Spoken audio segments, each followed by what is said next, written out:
जिसे सबसे ताकतवर दुनिया का मुल्क माना जाता है। और ऐसे भी बहुत सारे मुल्क, उनके जो सदर, उनके प्राइम मिनिस्टर, उन्होंने प्रधानमंत्री जी के पांव छुए। कुछ ने तो ये कहा मोदी इज द बॉस। ये कोई छोटी बात नहीं थी, ये कोई देश का व्यक्ति यहाँ या लीडर नहीं कह रहा था, ये एक मुल्क का प्रधानमंत्री, प्रेसिडेंट कह रहा था कि पूरे विश्व में मोदी इज द बॉस। और हमारे फक्र है, हमें यह गर्व होना चाहिए कि हम उस पार्टी से जुड़े हैं जिसका नेता प्रधानमंत्री हमारा मोदी है। हमें फक्र है कि हम उस पार्टी से जुड़े हैं।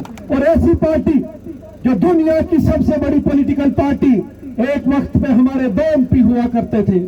और ऐसा भी टाइम आया कि अटल बिहारी वाजपेयी जी ने एक दिन कहा था कि आज आप हम पे हंस रहे हैं। एक पार्लियामेंट के अंदर ये कहा था कि एक वक्त आएगा पूरा मुल्क तुम पे हंसेगा, ये कांग्रेस के लिए कहा था।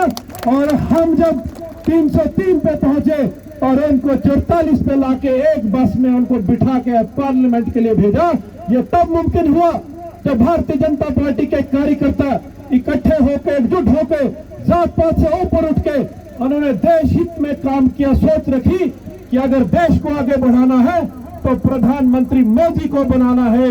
और अब हमने जो लक्ष्य लिया है, केवल आज कोई असेंबली का चुनाव नहीं, कब होगा उसका भी कोई पता नहीं, लेकिन भारतीय जनता पार्टी का कार्यकर्ता 24/7 काम करते हैं, 24 घंटे 7 दिन काम करते हैं। बाकी पॉलिटिकल पार्टीज का कोई पता नहीं। हाँ खैर, आजकल एक नई जो पार्टी बनी DAP के नाम से, फिर उन्होंने कहा इस पे ऑब्जेक्शन लग गया, फिर बोला DPAP करके वो नाम दिया गया। और जो वो पुराने जो मगरमच्छ जिन्होंने इस मरमत की जनता को लूटा, वही गुपकारी सारे उसमें जाके शामिल हुए। एक वक्त था कि बड़ा हवा था, उस वक्त कह रहे थे हमारा चीफ मिनिस्टर कैसा हो जी, वो चीखते थे आगे जी हमारा चीफ मिनिस्टर होगा जी। अरे तुम सीट कौन सी ले रहे हो, पहले वो तो बताओ। जब तुम्हारे MLAs होंगे तभी तुम्हारा चीफ मिनिस्टर होगा।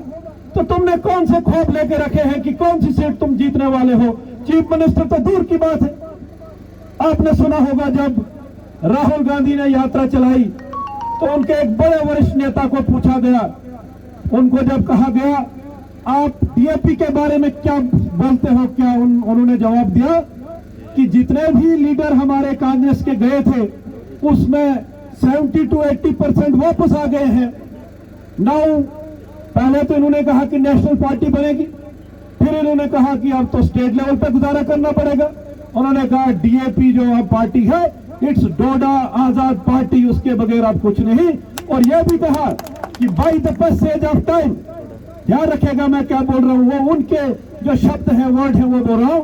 और उन्होंने कहा कि by the passage of time it will become dead Azad party, ये नहीं रह पाएगी, ये नहीं चल पाएगी, ये खत्म हो जाएगी। ये कांग्रेस के बड़े लीडर ने, जयराम रमेश ने कहा, उनके एक्स मिनिस्टर ने ये बात कही। और हम देख रहे हैं जो लोग उनके साथ 12-12 साल मुफ्त में उनके अगर MLC बने रहे, 6 साल MLC बने रहे, परसों उन्होंने भी जाके दिल्ली में कहा नहीं इधर कुछ नहीं बनने वाला हमारा, तो हम भी वापस दोबारा कांग्रेस में जा रहे। कुछ तो पीछे लगे हमारे कि हमको भारतीय जनता पार्टी में लाओ किसी तरीके से।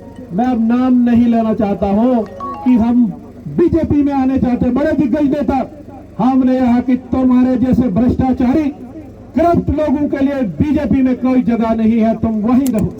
तुमने अगर लूट मार की, लोगों को लूटा, करप्शन में इन्वॉल्व हुए, मिलिटेंसी में तुम्हारी इन्वॉल्वमेंट, मरमत पे कितने नौजवान यहाँ पे कत्ल हुए, कौन उनके पीछे था, कौन सी पार्टियां उस वक्त सरकार में थी, कौन से लोग यहाँ पावर में थे? ये उन्हीं लोगों की देन थी। अपने बच्चे किसी ने लंदन में भेजे हैं, किसी ने दिल्ली में, किसी ने बाकी जगहों पर, और गरीब के बच्चों को कहा कि यहाँ आजादी मिलने वाली है।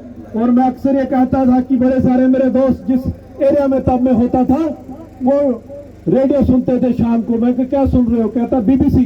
तो मैं कहा क्या है इसमें? कहता बोल रहे बस आजादी अनाउंस होने वाली है।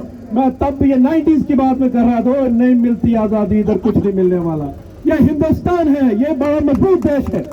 आप भूल जाइए जो आप कुछ सोच रहे हैं। और आज वो सारी चीजें सामने आई।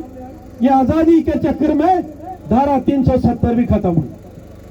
ये लक्ष्य पार्टी का था 1951-52 से लेकर भारतीय जनता पार्टी का यह लक्ष्य था कि एक देश में 2 विधान 2 प्रधान 2 निशान नहीं चलेंगे, नहीं चलेंगे। एक झंडा एक तिरंगा देश में रहना चाहिए, एक कॉन्स्टिट्यूशन रहना चाहिए, यहाँ पे एक ही प्रधान रहना चाहिए, 2 नहीं चलेंगे। और तब से इस लड़ाई को लड़ा और जब हमारी मेजॉरिटी पार्लियामेंट में राज्यसभा लोकसभा में आई तो 370 भी खत्म हुई, 35 भी खत्म हुई। आजकल बोल रहे हैं कि नहीं जी अब हम सुप्रीम कोर्ट हमको देगी, कुछ नहीं होने वाला। ये खैर ये लीगल इशू है।